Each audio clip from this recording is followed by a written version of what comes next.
The porcelain cup shattered against the marble floor, tea splashing like blood across the white tiles. "Get out." The words were sharp, final, and echoed through the massive living room like a gunshot. Madame Eleanor Park stood with her arms crossed, heels planted firmly, eyes cold as glass. In front of her, Lila froze, hands trembling, her knees already sinking toward the floor out of instinct. "I said get out," Eleanor repeated. "I don't tolerate carelessness in my house." "I'm sorry, ma'am," Lila whispered, her voice cracking. The tray slipped. "I'll clean it right now. Please." Eleanor looked down at the broken cup, then at Lila's bowed head. "You people always say that. Always sorry. Always careless." She waved her hand dismissively. "Pack your things. You're done here." The words hit harder than the cup ever could. Lila's breath caught. "Ma'am, please. I've worked here for 3 years. I've never—" "I don't care how long," Eleanor cut in. 3 years doesn't buy loyalty. It buys expectation. And you failed." Silence fell heavy. The other staff had already disappeared, smart enough not to be seen. Lila slowly knelt fully on the floor. Eleanor stiffened. "Get up. I don't need drama." Lila didn't cry. That was what unsettled Eleanor most. She simply lifted her head, eyes red but steady. "Madam," Lila said softly, "before I leave, may I ask for one thing?" Eleanor scoffed. "You're in no position to make requests." "I know," Lila said. "That's why I'm begging." That word made Eleanor pause. 5 minutes, Eleanor said coldly. "Say it." Lila swallowed. "Please, wear my uniform. Just for 1 day. Pretend to be me." The air shifted. Eleanor laughed, a sharp, disbelieving sound. "What? Go to another house," Lila continued, her voice gaining strength. "Work as a house help. Use my name. No drivers. No assistants. No status." Eleanor stared at her like she'd lost her mind. "Is this some kind of joke?" "No, ma'am." "Then you're insane." "Maybe," Lila said. "But if you do this, I'll leave quietly. No arguments. No begging." Eleanor tilted her head, studying her. "And what nonsense lesson do you think you're teaching me?" Lila met her gaze. "None. I just want you to see." "See what?" "What you've never had to look at." The room went quiet again. Eleanor felt irritation rise, but also something else. Curiosity. And pride. "You think one day wearing rags will teach me something?" Eleanor said. "I built everything I have from nothing." "Then 1 day won't hurt," Lila replied. Eleanor smiled slowly. "Fine." Lila blinked. "You'll do it." "I'll do it," Eleanor said. "I'll even enjoy it. And when I come back untouched, you'll admit you were wrong." Lila bowed her head. "Thank you, ma'am." "Tomorrow," Eleanor added, "you'll give me the uniform. And the address." "Yes, ma'am." Eleanor turned away. "Now leave. You're dismissed." That night, Eleanor barely slept, not because she was nervous, but because she was amused. The next morning, she stood in her walk-in closet holding the maid's uniform. It felt lighter than expected. She slipped it on. The mirror didn't show the woman she knew. No silk. No power suit. No diamonds. Just plain fabric, tight at the shoulders, cheap at the seams. "Ridiculous," she muttered. Lila handed her a small slip of paper. "This is the address." Eleanor raised an eyebrow. "You're not coming?" Lila shook her head. "No, ma'am. Today. You are me." Eleanor took the paper. "I'll be back by evening." Lila hesitated. "Please don't tell them who you are." "Relax," Eleanor said. "I want the full experience, right?" She left without her driver for the first time in years. The house she arrived at was smaller than hers, but still wealthy. Gated. Guarded. The security man barely glanced at her. You're late. Eleanor straightened. Excuse me. Don't excuse me, he snapped. Go inside. She frowned but obeyed.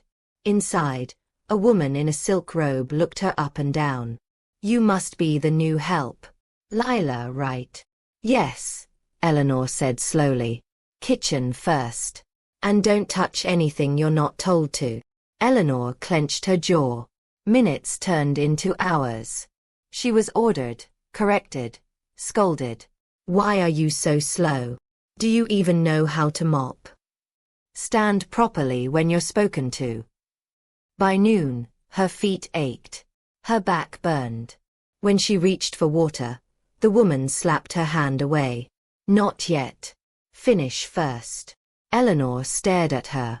You can't be serious. The woman's face hardened. Excuse me. Eleanor stopped herself. She remembered the deal. She lowered her eyes. Sorry, ma'am. The word tasted bitter. Later, in the hallway, a vase fell. Not from her hands. The sound was loud. The homeowner rushed out. What did you do? I didn't. Liar! The woman shouted. You people always break things. Security appeared instantly. Eleanor felt something unfamiliar rise in her chest. Fear. I can pay for it, she said automatically. The room went silent. The woman laughed. With what money? That was the moment Eleanor realized something terrifying. Her name meant nothing here. Her power didn't exist. She was just replaceable. If you're already feeling the tension, pause here and tap like. It helps the channel more than you know. And subscribe so you don't miss what happens next. Because this is only the beginning. The laughter cut deeper than any insult Eleanor had ever heard. With what money? The woman repeated, still smiling. You think help like you can afford this? Eleanor opened her mouth, then closed it. For the first time in her life, numbers, bank accounts, influence, none of it mattered. She saw it clearly in their eyes. They didn't see a powerful woman temporarily disguised as a maid. They saw a nobody. I didn't touch it, Eleanor said carefully. The homeowner's smile vanished. Are you calling me a liar? No, ma'am. I'm saying. Enough, the woman snapped. Clean it. And if I hear one more word, you're gone without pay. Without pay. Eleanor bent down slowly, picking up shards of glass. Her fingers trembled, not from fear of being fired, but from rage she had no place to put. In the kitchen, another house help whispered, Don't talk back. Eleanor looked at her. She accused me of something I didn't do. The woman's eyes darted toward the door. It doesn't matter. Truth doesn't matter here. That sentence stayed with Eleanor. By afternoon, her head throbbed. Her stomach growled. She approached the kitchen table where leftovers sat untouched. May I eat now? The homeowner didn't even look up from her phone. Did I say you could? No, ma'am. Then why are you asking again? Eleanor swallowed. I haven't eaten since morning. The woman sighed dramatically. Always complaints. Fine. 5 minutes. Don't make a mess. Eleanor sat on the floor near the door, holding a plate like contraband. She had barely taken 2 bites when a sharp voice cut through the air. What do you think you're doing? Eleanor froze. The homeowner stood over her. Did I tell you to sit there? I didn't know where else. Get up. Eat outside. I don't want that smell here. Eleanor stood, plate shaking in her hands. Outside, she leaned against the wall, knees weak. The food tasted like ash. For the first time, a question crept into her mind. How many days had Lila lived like this? Late afternoon brought worse.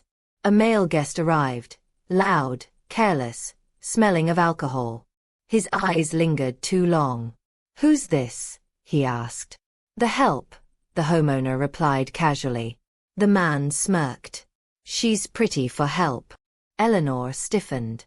"Go bring us drinks," the woman ordered. As Eleanor passed him, his hand brushed her waist. She stopped. "Don't," Eleanor said quietly. The room went still. The man laughed. "Excuse me. I said don't touch me." The homeowner slammed her glass down. "What did you just say?" Eleanor's heart pounded. She could feel it, something she'd never known before. The helplessness of knowing if she protested, no one would protect her. "I'm sorry," Eleanor said quickly. "It was a misunderstanding." "Watch your tone," the woman snapped. "You're not paid to have opinions." That night, Eleanor walked out of the house with shaking legs. She didn't feel victorious.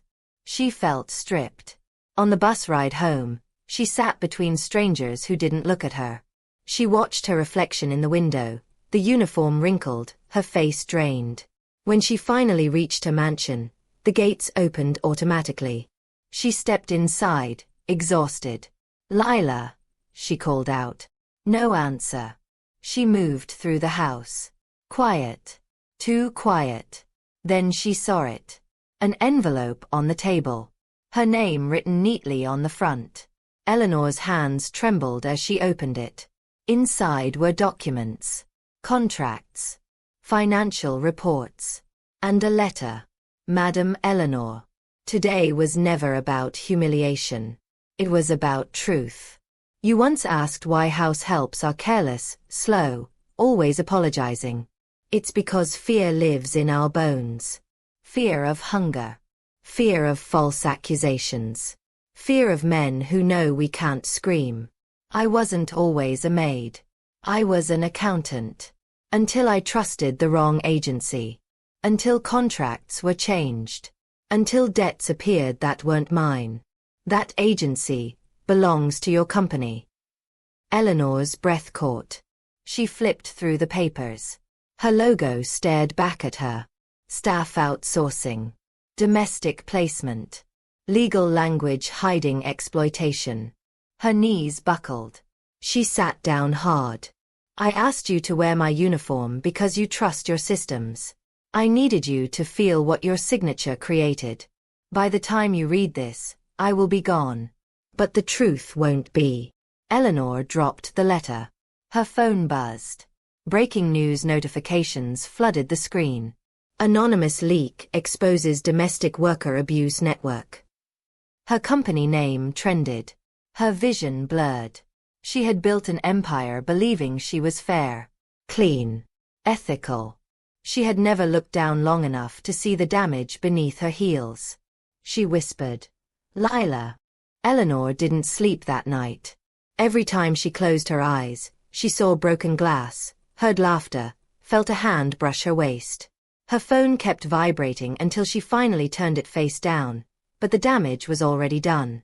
Her world, the one she believed was solid, controlled, had cracked. Morning came without mercy. Her assistant stood at the door, pale.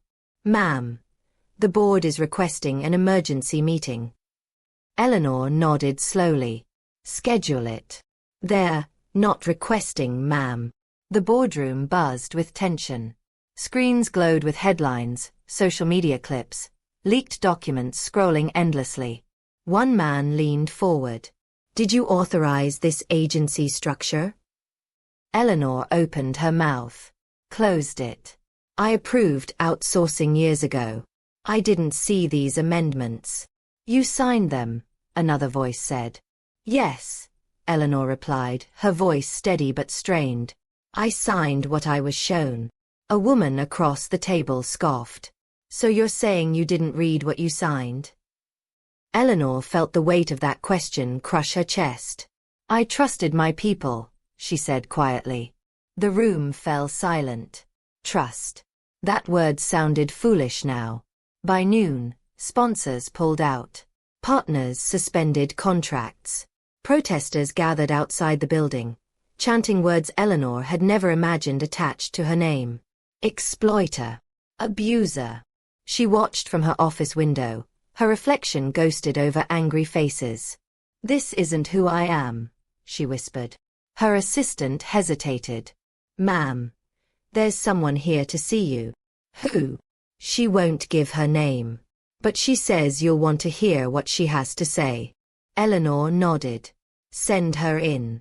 The woman who walked in wore plain clothes. No uniform. No bowed head. It was Lila. Eleanor stood so fast a chair fell backward. You're here. Lila met her gaze calmly. I had to see your face when the truth arrived. Eleanor's voice broke. Why didn't you tell me? You could have come to me. I did, Lila replied softly. Every day. In small ways. In silence. You just never heard me. Eleanor swallowed hard. I didn't know. I believe you, Lila said. That's why I did it this way. Eleanor stepped closer. You destroyed my company. Lila shook her head. No. I showed you what it already was. Silence stretched between them. You put yourself in danger, Eleanor said. That house. That man. Lila's jaw tightened. That danger is normal for people like me. Eleanor closed her eyes. I want to fix this, she said. Not quietly. Not legally. I want to do it right. Lila studied her. Then don't hide. The board demanded a public statement. PR teams begged for distance. Deny direct involvement. Blame rogue management. Eleanor listened. Then stood. No. They stared at her. I will speak, she said. Myself. The press conference was chaos. Cameras flashed. Shouts overlapped. Eleanor stepped forward, no script in her hands. I failed, she said. The room froze. I failed because I believed fairness could be delegated. Because I trusted systems more than people. Because I never imagined what one uniform could erase. Murmurs spread. She continued. I wore that uniform. I lived one day without my name. And what I experienced is what thousands endure daily. A reporter shouted. Are you admitting guilt? I'm admitting responsibility, Eleanor replied. Her voice wavered, but she didn't stop. I will cooperate fully. I will fund restitution. I will dismantle every structure that profits from fear. The room erupted. Outside, reactions split. Some called it bravery. Others called it performance. Inside her office later, Eleanor sat alone. You didn't have to, Lila said quietly, standing in the doorway.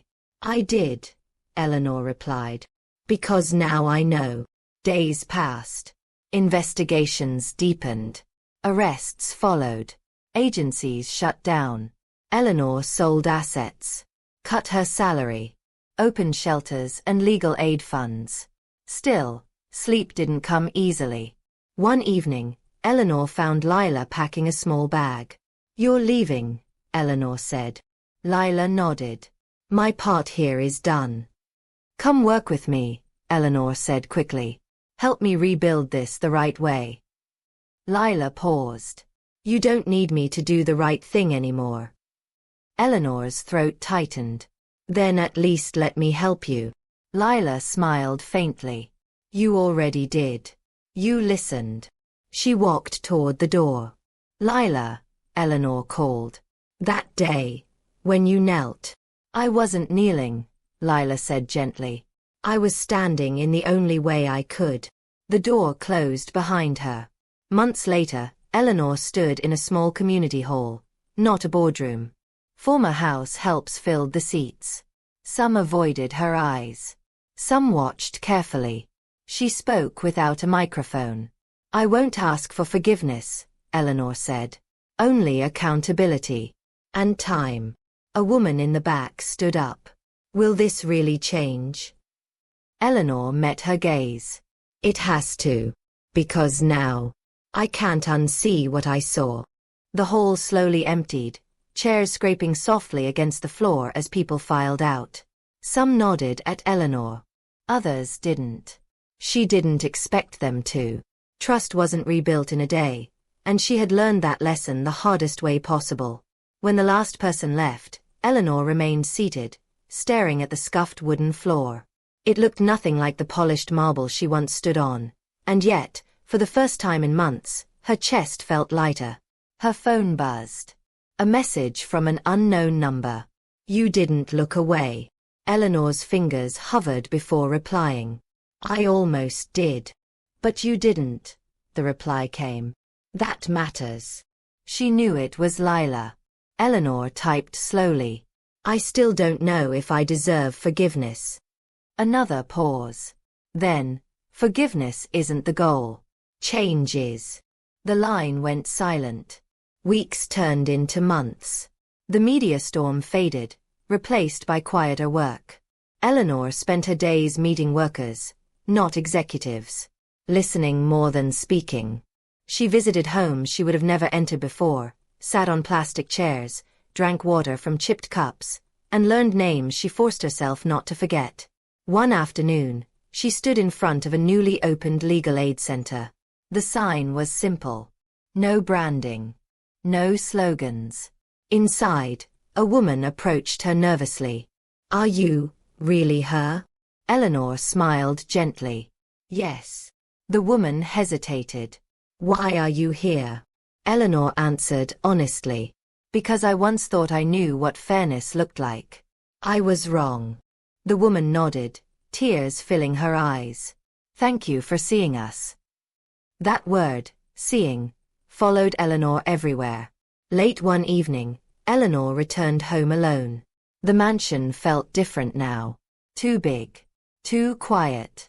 She walked into the kitchen and stopped. On the counter sat a porcelain cup. The same kind that had shattered months ago. Eleanor picked it up, hands steady. She placed it gently into the sink and turned on the water. It didn't break. She exhaled, realizing how much weight she had been carrying. Her assistant appeared in the doorway. "Ma'am, the final investigation report came in." Eleanor nodded. "Any remaining charges?" "Several convictions," the assistant said. "And they commended your cooperation." Eleanor didn't smile. "Good."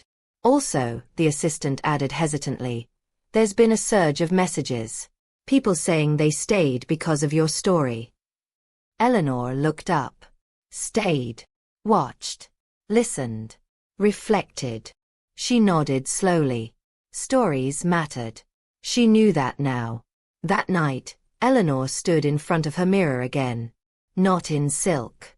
Not in a uniform. Just simple clothes. Just herself. She whispered, "I see you." Not to her reflection, but to the woman she used to overlook. Months later, at a crowded bus stop, Lila stood with a small suitcase. She wore a calm expression, her shoulders lighter than before. As the bus approached, someone called her name. She turned. Eleanor stood there, breathless, as if she'd run the whole way. "I won't stop you," Eleanor said. "I just wanted to say thank you. One last time." Lila smiled. "You already did. For forcing me to see," Eleanor said. "Even when it hurt." Lila stepped closer. Pain fades. Awareness doesn't. Remember that. The bus doors opened. As Lila stepped inside, Eleanor spoke again. "Will I ever see you again?" Lila paused, then looked back. "You will. Every time you choose not to look away." The doors closed. The bus pulled off. Eleanor stood there long after it disappeared, surrounded by people who would never know what that moment meant. But she did. Years later, a young woman in a maid's uniform stood in Eleanor's office. Not trembling, not kneeling. "I want to report unfair treatment," the woman said firmly.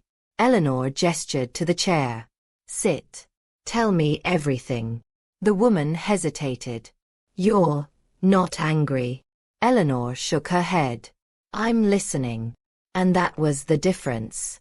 If this story moved you, please like this video. It helps stories like this reach more people. Subscribe for more powerful stories that reveal hidden truths, and comment below. Do you believe empathy can change systems, or does it take suffering first? Because sometimes, all it takes to change a life is wearing someone else's shoes for a single day.